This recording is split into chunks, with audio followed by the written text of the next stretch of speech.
అందరికీ నమస్కారం. Mastan 10th maths YouTube ఛానల్కి స్వాగతం. సో మనం చెప్పినాం కదా, మస్తాన్ 10th మ్యాథ్స్ అనే యూట్యూబ్ ఛానల్ ద్వారా సోషల్ స్టడీస్ క్లాస్ కూడా మనం 10th క్లాస్లో చెప్తున్నాం కదా. ఆ విధంగా కొన్ని క్లాసులు మన వీడియోస్ చేసి ఉన్నాము. అవి తప్పనిసరిగా గమనించాల్సిందిగా రిక్వెస్ట్ చేసుకుంటున్నాం. అదేవిధంగా సబ్స్క్రైబర్స్ పెంచే బాధ్యత మీది. మ్యాథ్స్తో పాటు సోషల్ చెప్తున్నాను. సోషల్ హిస్టరీ స్టార్ట్ చేసాం, ఇంకా త్వరలో జాగ్రఫీ అవి కూడా స్టార్ట్ చేస్తాం. ఇంకో గుడ్ న్యూస్ ఏంటంటే 10th మ్యాథ్స్తో పాటు ఇంటర్మీడియట్ మ్యాథ్స్ కూడా త్వరలో స్టార్ట్ చేయబోతున్నా. మరి వీటన్నిటికీ ప్రోద్బలము ప్రోత్సాహము మీరే ఇవ్వాలా. ఏ విధంగా ఇస్తారు? సబ్స్క్రైబ్ చేసుకుని మీ ఫ్రెండ్స్కు రిలేటివ్స్ ద్వారా సబ్స్క్రైబ్ చేయించే బాధ్యత మీరు తీసుకోవాలా. ఇంటర్మీడియట్ మ్యాథ్స్ కూడా త్వరలో మనం స్టార్ట్ చేస్తాం. సో ప్రస్తుతానికి 10th మ్యాథ్స్ వీడియో ద్వారా మనం వీడియో క్లాసెస్ ద్వారా సోషల్ స్టడీస్ కూడా చెప్తున్నాం కాబట్టి కంటిన్యూషన్ టాపిక్. ఇంతకుముందు మీరు ప్రీవియస్ సోషల్ స్టడీస్కి సంబంధించిన హిస్టరీ టాపిక్స్ చూడాలా. అవి చూసి దాని కంటిన్యూషన్ ఇది. టెక్స్ట్ బుక్లో ఉన్నటువంటి హిస్టరీ సంబంధించి 10th క్లాస్ వరకు ఏమైతే ఉంటుందో అది మాత్రం చెప్తున్నాను. అంటే హిస్టరీ వ్యాస్ట్ అన్నమాట. ఎంతైనా చదవచ్చు, ఎంతైనా ఉంటుంది. Inter maths, degree intermediate history, degree history, PG history, competitive లెవెల్లో ఉన్న హిస్టరీ, ఇవన్నీ మనం చెప్పుకుంటే ఒక్కొక్క టాపిక్లో చాలా డెప్త్ అయిపోతుంది. అప్పుడేమవుతుంది, 10th క్లాస్ హిస్టరీ వాళ్ళకు చాలా ఏంది బా ఇంత ఉంది అనిపిస్తుంది. సో ఇవన్నీ పక్కనేసేస్తాం. కేవలం 10th క్లాస్లో టెక్స్ట్ బుక్లో ఎంతవరకు ఉందో అంతవరకు మాత్రమే చెప్తున్నాను. అవి మాత్రం బాగా చదువుకోండి. తర్వాత మీరు ఫ్యూచర్లో మీకోసం త్వరలో ఫ్యూచర్లో కాంపిటేటివ్ హిస్టరీ కూడా మనం చెప్పేటప్పుడు, పోటీ పరీక్షలకు ఉపయోగపడే హిస్టరీ కూడా మనం చెప్పినప్పుడు అన్ని విషయాలు అక్కడ డిస్కస్ చేసుకుందాం. ఇప్పుడు ఎంతవరకు అయితే ఉందో అంతవరకు చూసుకుందాం. Okay, let us continue. Towards civil disobedience. నేను చెప్తున్నాను కదా, హిస్టరీని మాతృభాష తెలుగులో వింటేనే ఆ టేస్టే వేరు. సో తెలుగులో వినండి, ఇంగ్లీష్ టర్మినాలజీ కూడా వాడతాను. ఇంగ్లీష్ టర్మినాలజీ కూడా నేర్చుకోండి. ఇంగ్లీష్ మీడియం వాళ్ళకు తెలుగు మీడియం వాళ్ళకు ఇద్దరికి అర్థమయ్యే విధంగా మన క్లాస్ ఉంటుంది. ఓకే, టువర్డ్స్ సివిల్ డిస్ఒబీడియన్స్, శాసన ఉల్లంఘన. శాసన ఉల్లంఘన దిశగా ఉద్యమం ఎలా మారుతుంది అనేది ఇక్కడ మనకు ఈ టాపిక్ అన్నమాట. ఓకే, సో ప్రీవియస్ వీడియోస్ మనది చూడాలా. చూసిన తర్వాత హిస్టరీ వీడియోస్ చూసిన తర్వాత ఈ టాపిక్ మనం కంటిన్యూ చేస్తున్నాం. ఆ విధంగా మీరు కూడా చూడండి, మధ్యలో చూస్తే అర్థం కావచ్చు కాకపోవచ్చు. ఓకే, సో 1922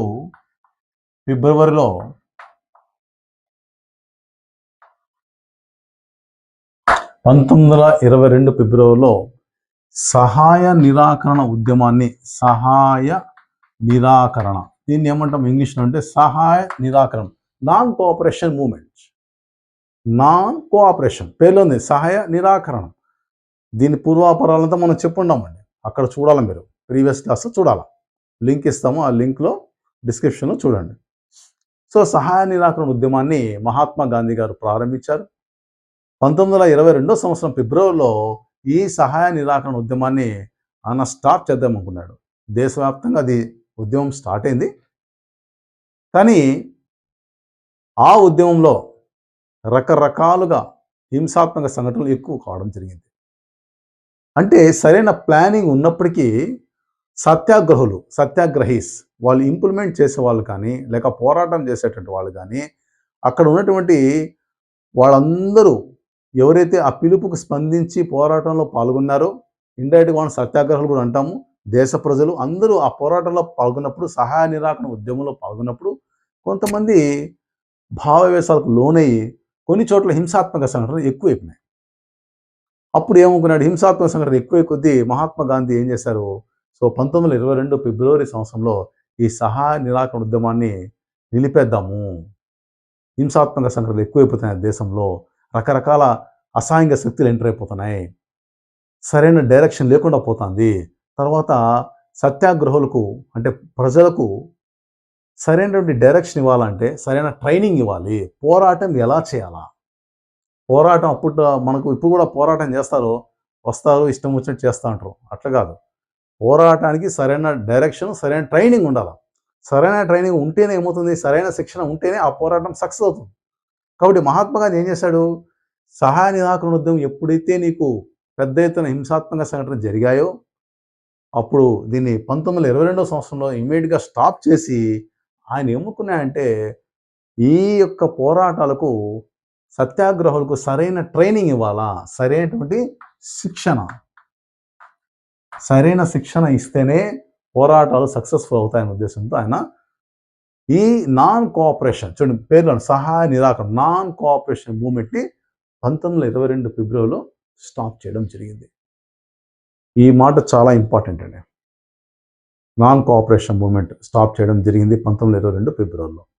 ఇది గుర్తుపెట్టుకోవాల్సిన విషయం. సో ఈ టైంలో ఏమైందంటే 1919లో భారత ప్రభుత్వ చట్టం,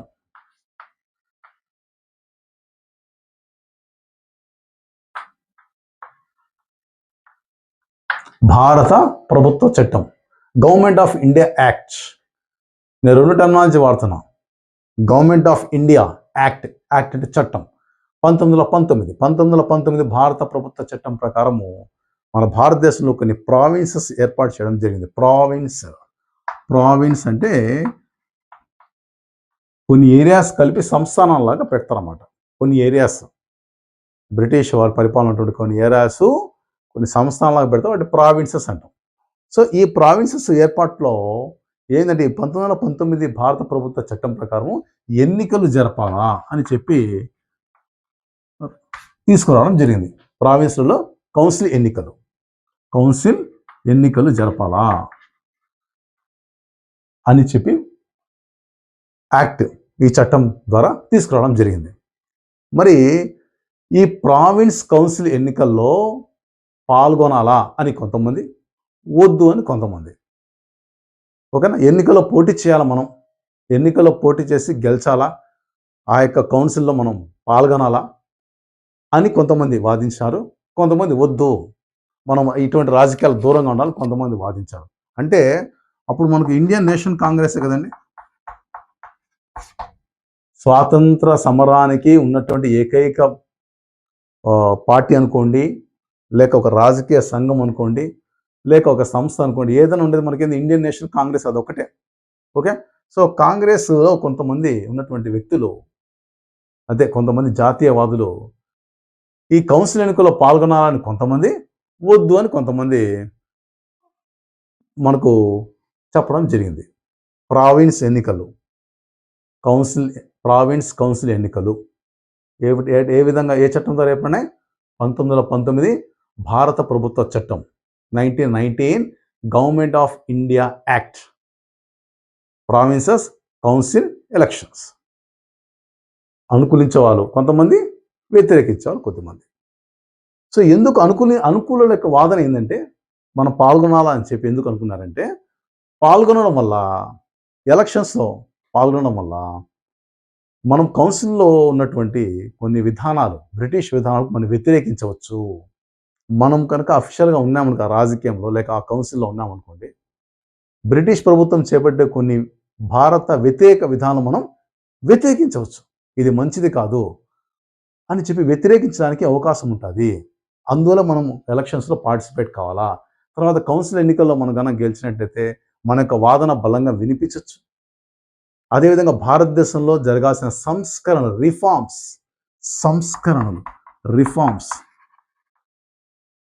వీటి మీద కూడా మనకి ఏ సంస్కరణ మనకు కావాలా, ఏ వద్దు అనే విధంగా బ్రిటిష్ వారితో గట్టిగా వాదించాలంటే ఖచ్చితంగా మనం ఎన్నికల్లో పాల్గొని మనం విజయం సాధించుకోవాలా. బ్రిటిష్ వారి విధానాలకు మనకు వ్యతిరేకంగా ఉన్నాయి చాలా వరకు. ఆ వ్యతిరేకంగా ఉన్నట్టు తెలియజేయాలంటే, గట్టిగా వాదించాలంటే ఏం చేయాలా? మనం ఎలక్షన్స్లో పాల్గొనాలా, మనం విజయం సాధించుకోవాలి, ఆ కౌన్సిల్లో మనం కూడా ఉండాలా అని కాంగ్రెస్లో కొంతమంది వాదించడం జరిగింది. సో అనుకూల వర్గం అంటే, అనుకూలం అంటే ఏంది, ఇక్కడ ఎన్నికల్లో పాల్గొనాలని కొంతమంది, వద్దని కొంతమంది. అప్పుడు ఏం చేస్తారంటే సిఆర్ దాస్ కాంగ్రెస్లో. నెక్స్ట్ మోతీలాల్ నెహ్రూ, జవహర్లాల్ నెహ్రూ నాయన, వాళ్ళ ఫాదర్ మోతీలాల్ నెహ్రూ. బాగేనండి. సిఆర్ దాస్, చిత్తరంజన్ దాస్ అంటాం, సింపుల్గా సిఆర్ దాస్, మోతీలాల్ నెహ్రూ, వీళ్ళు ఏం చేశారంటే, మనం ఎలక్షన్స్లో పార్టిసిపేట్ చేయాలి అంటే అనుకూలంగా కౌన్సిల్ ఎన్నికల్లో మనం పాల్గొనాలనే దానికి అనుకూలం వీళ్ళు. వాళ్ళు ఏం చేస్తారు, కాంగ్రెస్ విడిపోకుండానే కాంగ్రెస్లోనే వాళ్ళు స్వరాజ్ పార్టీని స్థాపించడం జరిగింది.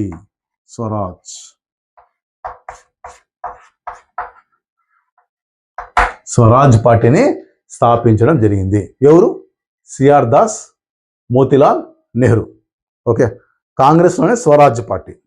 వీళ్ళు విడిపోలా. సో ఎక్కడ వీళ్ళకు భేదాభిప్రాయాలు వచ్చాయి?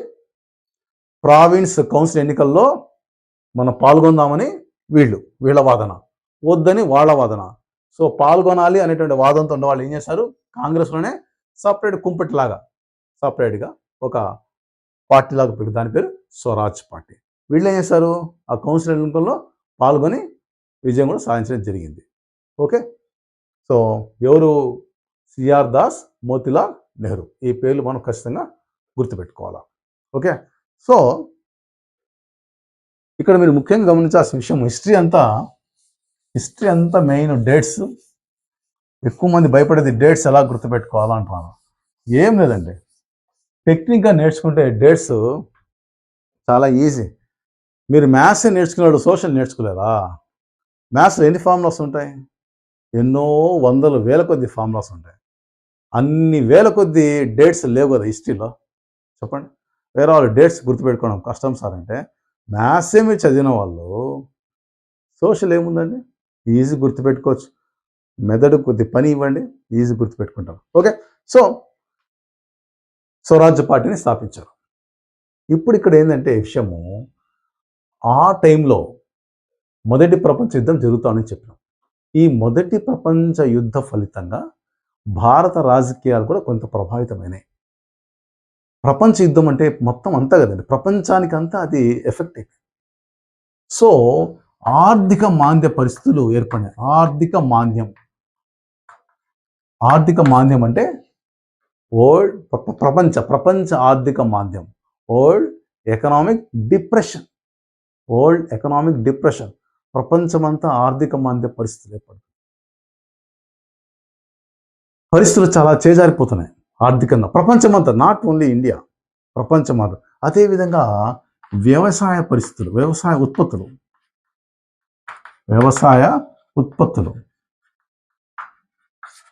అగ్రికల్చర్ ప్రోడక్ట్స్, వ్యవసాయ ఉత్పత్తులకు సరైన ధర రావడం లే, కొలాప్స్ అయిపోయిన ధరలు, అగ్రికల్చర్ ప్రైసెస్, వ్యవసాయ ఉత్పత్తులు వాటి యొక్క ధరలు పూర్తి పడిపోయినాయి, కొలాప్స్ అయిపోయినాయి. ఆర్థిక మాంద్య ప్రభావం. కొనేదానికి ఏమున్నాయి, కొనేదానికి ఎవరి దగ్గర డబ్బులు లేవు. మళ్ళీ ఉత్పత్తులు బాగానే ఉన్నప్పుడు ధర లేదు, కొనేవాళ్ళు లేరు.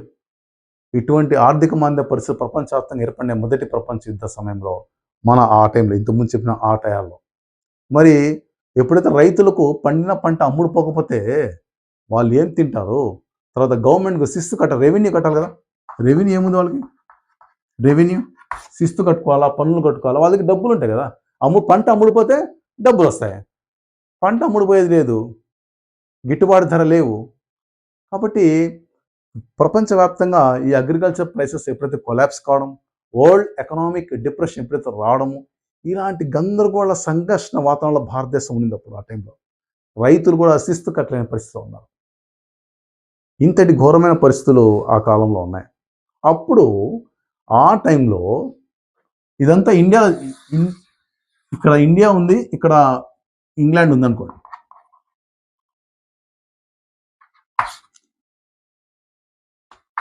ఇక్కడ ఇండియా ఉందనుకో,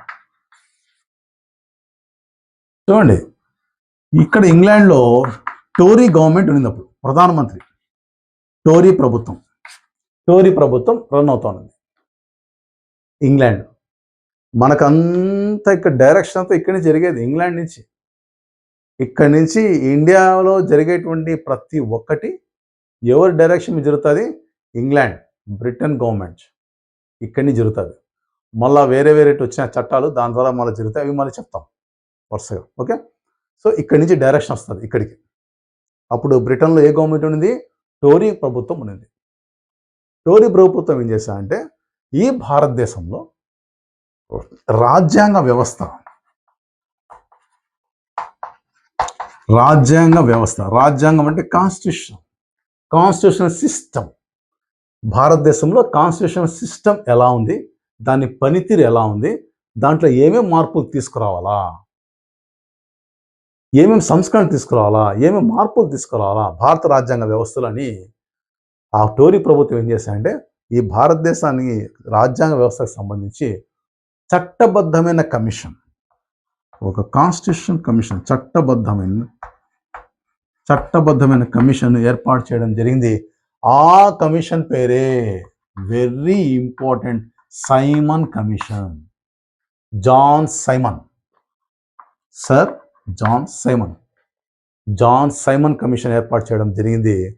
బ్రిటన్లో ఉన్నటువంటి టోరీ ప్రభుత్వము జాన్ సైమన్ కమిషన్. ఏంటది?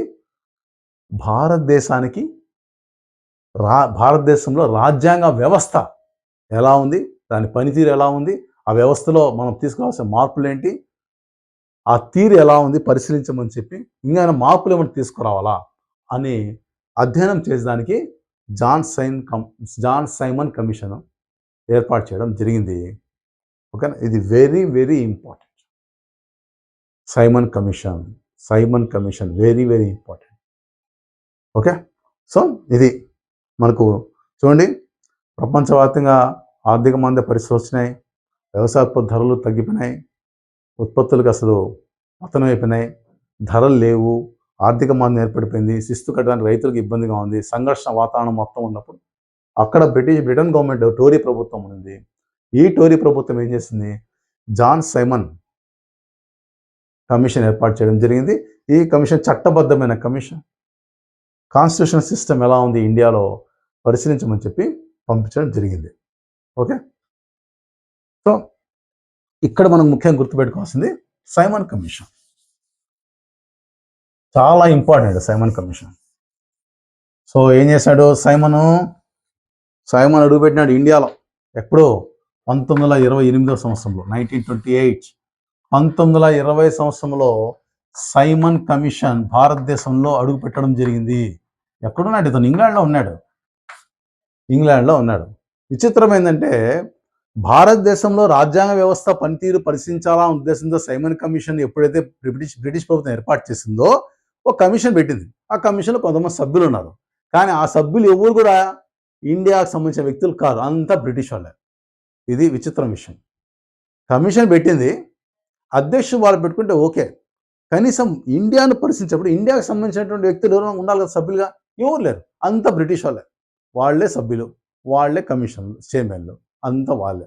సరే, సైమన్ కమిషన్ ఇండియాలో అడుగు పెడితేనే మనోళ్ళకు నచ్చలా. ఇంకా అడుగు పెట్టిన వెంటనే ఒక నినాదం స్టార్ట్ చేశాను, Simon go back Simon go back. ఈ నినాదంతో అందరూ కాంగ్రెస్ అండ్ ముస్లిం లీగ్ ఈ రెండు పార్టీలు ఏం చేస్తారంటే ప్రదర్శనలు చేశాయి. ప్రదర్శనలు పట్టుకొని నిరసన ప్రదర్శనలాగా శాంతియుతంగా ఈ ప్రదర్శన చేయడం జరిగింది కాంగ్రెస్, ముస్లిం లీగ్. గుర్తుపెట్టుకోండి, 1928 సంవత్సరంలో భారతదేశానికి సైమన్ కమిషన్ వచ్చారు. సైమన్ కమిషన్ భారతదేశంలో అడుగు పెట్టగానే సైమన్ గో బ్యాక్, వెనక్కి వెళ్ళిపో, సైమన్ వెనక్కి వెళ్ళిపో అనే నినాదంతో కాంగ్రెస్, ముస్లిం లీగ్ పార్టీలు రెండు కూడా నిరసన ప్రదర్శనలు శాంతియుతంగా నిర్వహించడం జరిగింది. ఓకేనా? సో ఈ నినాదం చాలా ఇంపార్టెంట్, సైమన్ గో బ్యాక్. ఇది చాలా ఇంపార్టెంట్ నినాదం ఇది. సో 1928 సంవత్సరంలో సైమన్ గో బ్యాక్ అనే నినాదం రావడం జరిగింది. అప్పుడు ఇక్కడ ఉన్నటువంటి ఇంపార్టెంట్ విషయం చెప్తాను చూడండి. సైమన్ గో బ్యాక్ అనే శాంతియుతంగా ప్రదర్శనలు జరుగుతూ ఉన్నాయి. చెప్పా కదా, కొన్ని శాంతియుతము, కొన్ని కొద్దిగా ఎక్కువ అయినప్పుడు ప్రజల్లో ఉద్విగ్న క్షణాల్లో కొద్దిగా రెబల్ కూడా విప్లవాత్మకమైనటువంటి సంఘటనలు జరుగుతూ ఉంటాయి. బట్ మన వాళ్ళు మాత్రం శాంతియుతంగా నిరసన ప్రదర్శన జరిగేటప్పుడు బ్రిటిష్ వాళ్ళు సైమన్ కమిషన్ యొక్క పర్యటనలో నిరసిస్తూ జరిగేటువంటి ప్రదర్శనలో బ్రిటిష్ వారు ఒక ప్రదర్శనలో బ్రిటిష్ వారు విపరీతంగా కొట్టడం జరిగింది మన వాళ్ళను. ఆ ప్రదర్శనలో బ్రిటిష్ వారు దాడికి పాల్పడినారు మన భారతీయుల మీద. ఆ దాడికి పాల్పడినటువంటి ఆ దాడిలో చాలామంది గాయపడ్డారు. బ్రిటిష్ వారి యొక్క దాడిలో మన భారతీయులు చాలామంది గాయపడ్డారు. ఆ విధంగా బలమైనటువంటి గాయాలు తగిలి ఒక ప్రముఖ వ్యక్తి చనిపోవడం జరిగింది. ఆయన పేరే లాలా లజపతి రాయ్. లాలా లజపతి రాయ్. లాలా లజపతి రాయ్ చాలా ఇంపార్టెంట్ అయిన ప్రముఖ స్వాతంత్ర సమరయోధుడు లాలా లజపతి రాయ్. చూడండి, సైమన్ గోబ్యాక్ అనే నిరసన ప్రదర్శనలో బ్రిటిష్ వాళ్ళు భారతీయుల మీద దాడి చేస్తే ఆ దాడిలో ఈయనకు బలమైన గాయాలు తగలడం వల్ల మన స్వాతంత్ర సమరయోధుడు, మన జాతీయవాది, దేశభక్తుడు లాలా లజపతి రాయ్ బలమైన దెబ్బలు తగలడం వల్ల చనిపోవడం జరిగింది. ఇది చాలా విషాదకరం. కొన్ని హింసాత్మక సంఘటనలు జరిగినాయి చనిపోయిన తర్వాత మళ్ళీ జరిగింది. అది నెక్స్ట్ టాపిక్ వెళ్దాం. ఓకే, సో సైమన్ గోబ్యాక్ మనకి ఇంపార్టెంట్ బిట్. సైమన్ గోబ్యాక్ అనేటువంటి నిరసన ప్రదర్శనలో చనిపోయినటువంటి జాతీయవాది లేక స్వాతంత్ర సమరయోధుడు లేక దేశభక్తుడు ఎవరంటే లాలా లజపతి రాయ్ చనిపోవడం జరిగింది. సరే, ఎప్పుడైతే ఇంకా సైమన్ గోబ్యాక్ విషయంలో ఇంకా ఎక్కువ అవుతా వచ్చింది ఇండియాలో, అప్పుడు ఏం చేస్తారంటే అప్పుడు వైస్రాయ్ లార్డ్ ఇర్విన్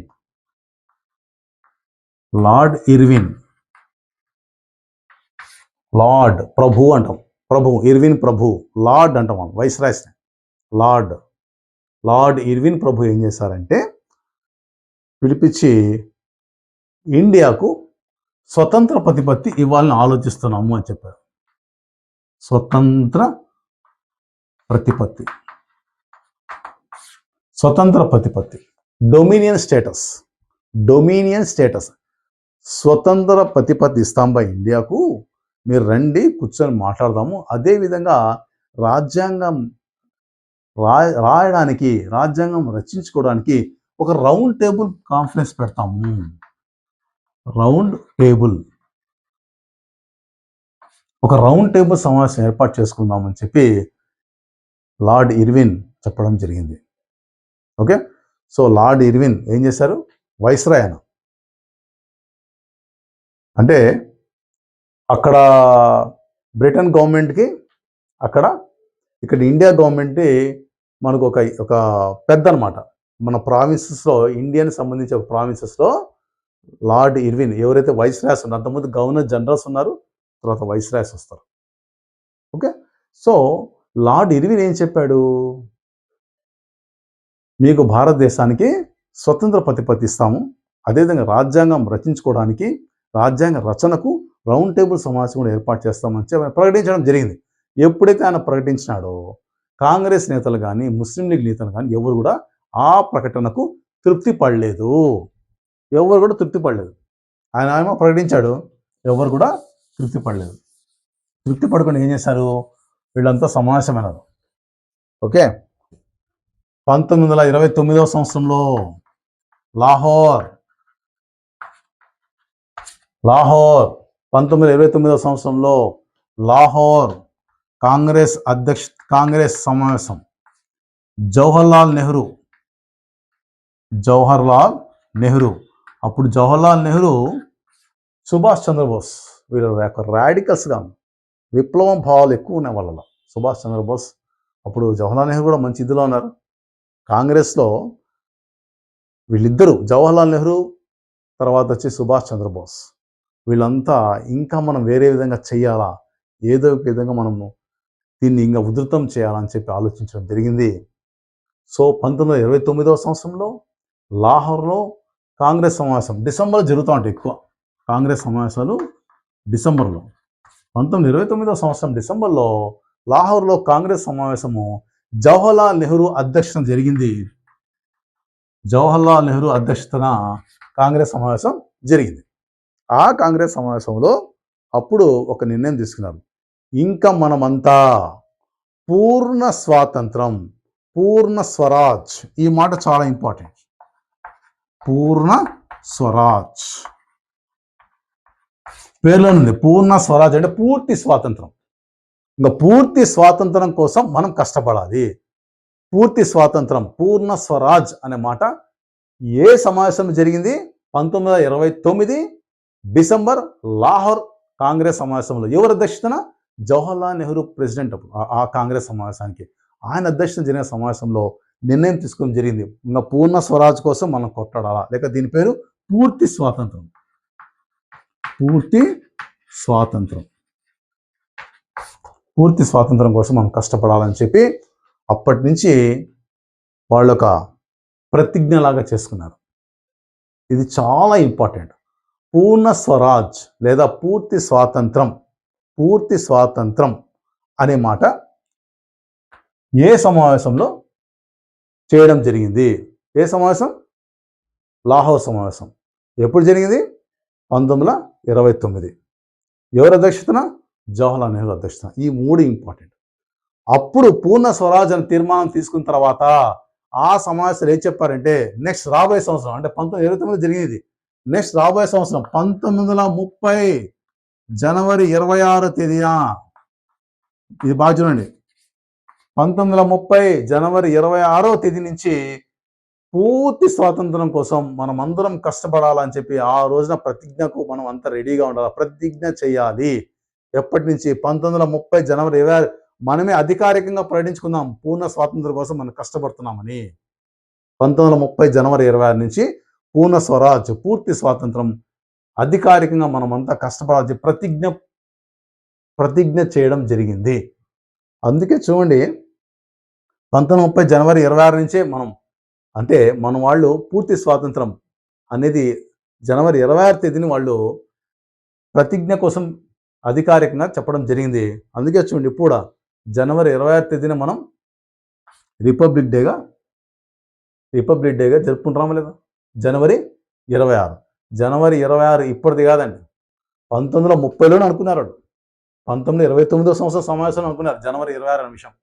ఓకే, మనము రాజ్యాంగం 1950 జనవరి 26 అమలులోకి వచ్చింది. జనవరి 26 సంపూర్ణ స్వాతంత్ర దినోత్సవం, రిపబ్లిక్ డేగా మనం ప్రకటించుకున్నాం. ఆ జనవరి 26 అనేటువంటి సెంటిమెంట్ ఎప్పటి నుంచి వచ్చింది మనకు? 1930 జనవరి 26. అప్పుడే మనము సంపూర్ణ స్వాతంత్రం కోసము ప్రతిజ్ఞ చేయడం జరిగింది. ఓకేనండి. సో ఈ యొక్క డేటు ఏ సంవత్సరం?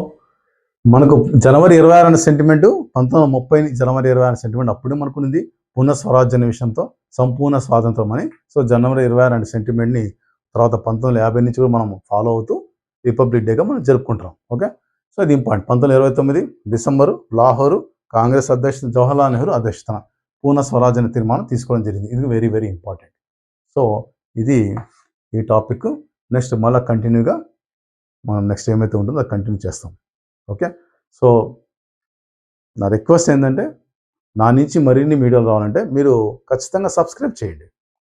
తర్వాత ఈ టాపిక్ 10th వాళ్ళని కాదు, ప్రతి సోషల్ స్టడీస్ ఏంటంటే 10th ఇంటర్మీడియట్ అందరూ, డిగ్రీ వాళ్ళు, కాంపిటేటివ్ వాళ్ళు, టీచర్స్, ఇప్పుడు టెట్ రాయబోతే టీచర్స్ వాళ్ళు కూడా చూడవచ్చు ప్రతి ఒక్క. ఇక సో మీకు దాదాపు 6-7 బిట్లు కాంపిటేటివ్ సంబంధించిన 6-7 బిట్లు కవర్ అయినాయి. అవి కూడా ఒకసారి చూసుకోండి. Okay, thank you.